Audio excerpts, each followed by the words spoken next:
In today's video, I'm going to show you how to use pencil grips and foam grip tubes to minimize pain during the painting process. I'll also be working on a layered abstract painting to demonstrate how these tools help, along with a few other techniques and tools I rely on to make painting easier for myself. Putting the pencil grip on my brush is working out great. It fits perfectly and gives me a much better grip. Now I'm opening these foam grip tubes.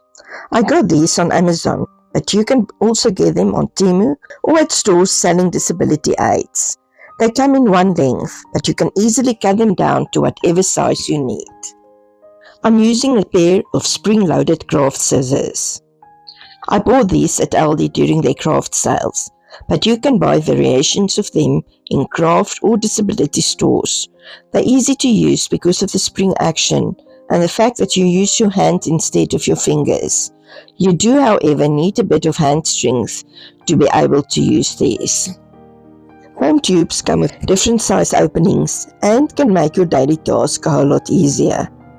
People often use them to get a better grip on things like cutlery and toothbrushes, but they can be used for so much more. I'm going to show you how I'm using one on a palette knife to give me a better and more comfortable grip. You can also get special compression gloves that can help ease the pain in the wrists and fingers. I have a different pair that I sometimes use to paint with, but I couldn't find them. The only problem with gloves is that they get full of paint, especially if you use your fingers to paint. I'm not using the gloves for this painting. Now I'm putting one of red foam grip tubes on a paintbrush that is too thick for the pencil grips. These Stabilo stubbies are very easy to use as well. They are made for little hands, but work well for hands with arthritis because of their thickness. They're fantastic for mixed media art and for making marks in abstract art. I'm putting out some white paint. I'm going to use just 3 colors plus white for this painting. I'm also putting out primary blue, magenta and Indian yellow. I'll mix the colors that I will need from these to create the palette for my painting. I start by mixing white with a little magenta to make a light pink for the background. It looks a bit dark, so I add more white to lighten it up. I'm not aiming for a perfectly blended color. There are a bit of variation in the shades. I cover the entire paper with it, adjusting color as I go. At first I was trying to hold the brush like a pencil, but then I grip it with my hand around the foam tube. This is the first time using the tube, and it definitely helps to ease the strain on my fingers. While it takes a little time to get used to it, it's much more comfortable to use. I'm working in my sketchbook, which is a cheap scrapbook or photo album from Kmart with nice thick pages. It takes paint surprisingly well. I'm using a blending brush here to blend my paint. I really like the soft effect it creates. I'm giving the paper a quick dry with the hairdryer.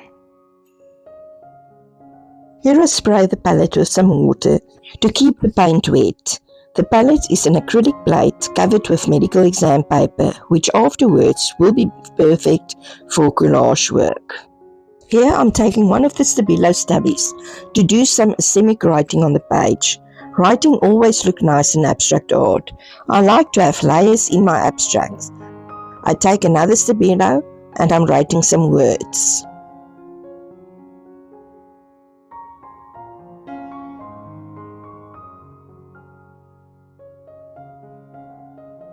The Stabilos are water soluble. When I paint water over them, the colors blend and create some watercolor effects on the page. Some of the lines of the words and the writing will still be there, though they might not all be in the final painting.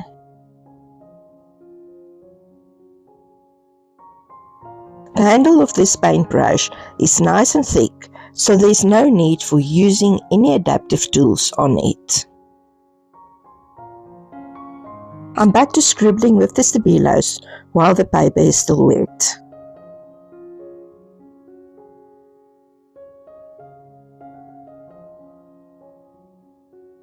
After drying the paint with a hairdryer, I now grab a silicone wedge, also called a catalyst wedge, to make some marks in the paint. I love how it creates transparent layers. The wedge is easy to use and gives me a lot of control, even with aching hands and wrists.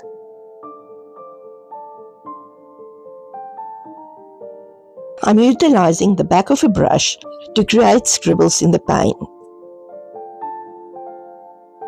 I used a small paint shaper to create additional marks across the surface.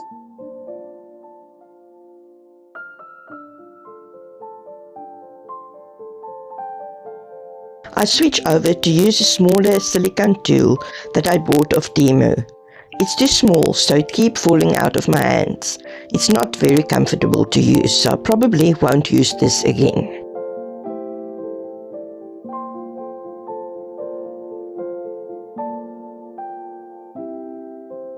Now I'm using a palette knife. They're easy to hold and easy to clean by wiping the paint off with a cloth or paper wipe. They have a distinct way of making marks and layering wet on wet paint. I'm not really thinking about what I'm doing here while I'm layering the paint, but I'm mindful though to try to get different values in different areas of the painting.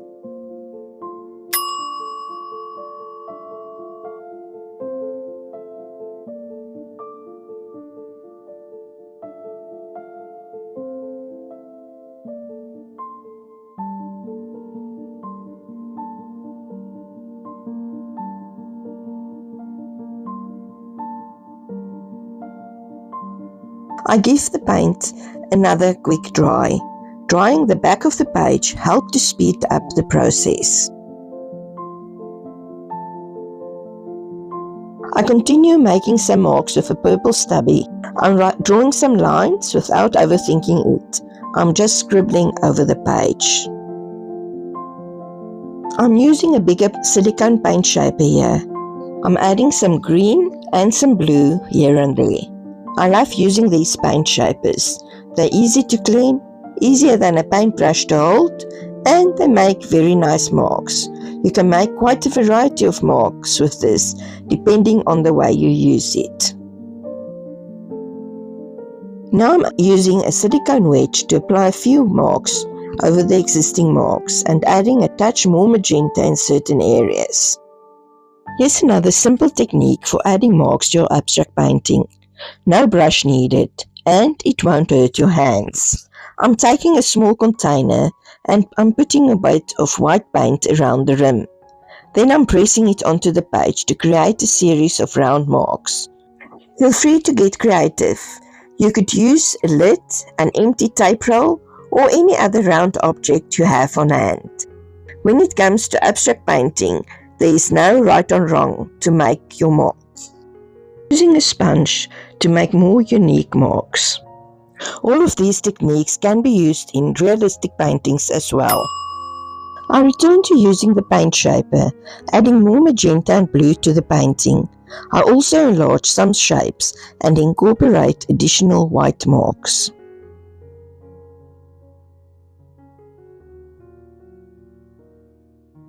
I use the back of a brush to etch lines and circles into the wet paint.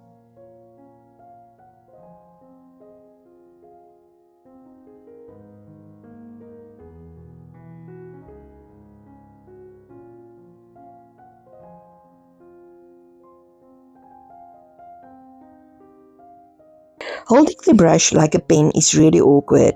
My hand cramps up after a short time, so that's not going to work for very long. Now I'm using the big paint shaper again to make a few more marks on the painting.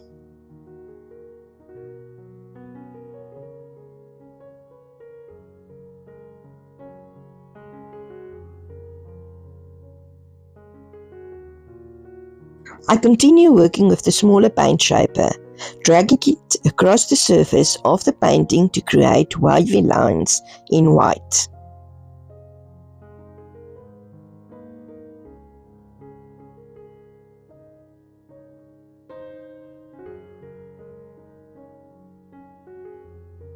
This time I'm using my fingers instead of the paintbrush.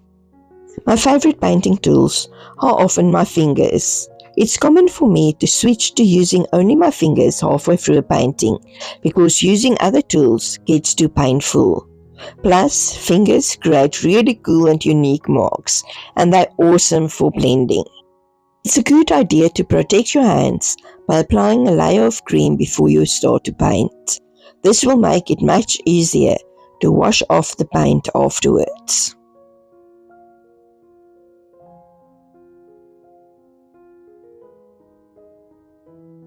Using a small angled brush with a pencil grip, I'm adding delicate marks to the surface.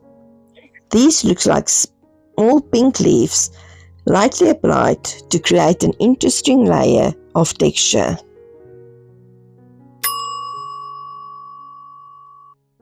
I'm adding some blue and green marks to the page.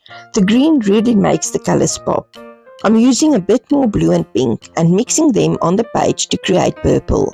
I'm not fully blending the colors, so there's some variation in the shades.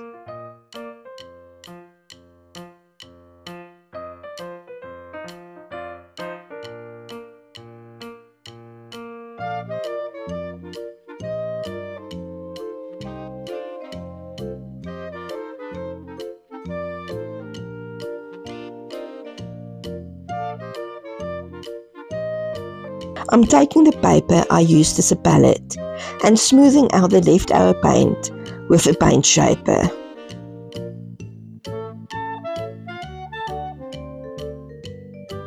I'm taking the paper off the acrylic board and I'm spreading out the leftover paint a bit more over the paper. This medical exam table paper is surprisingly durable. It holds up well even when wet, making it a great choice for palette paper and for collage work. It's a bit like tissue paper. It becomes translucent when glued down, adding a cool effect to my collage work. Now I'm pressing the wet paint from the paper onto my painting to create a unique textural effect. And that's it. As you can see, with a few simple tools like pencil grips, foam tubes, and silicone tools, I can make my painting process much more comfortable. These tools help me minimize pain and strain in my hands, so I can keep on creating without pushing my body too hard. Thanks for watching. If you enjoyed this video, please leave a comment and don't forget to like and subscribe. Till next time, bye.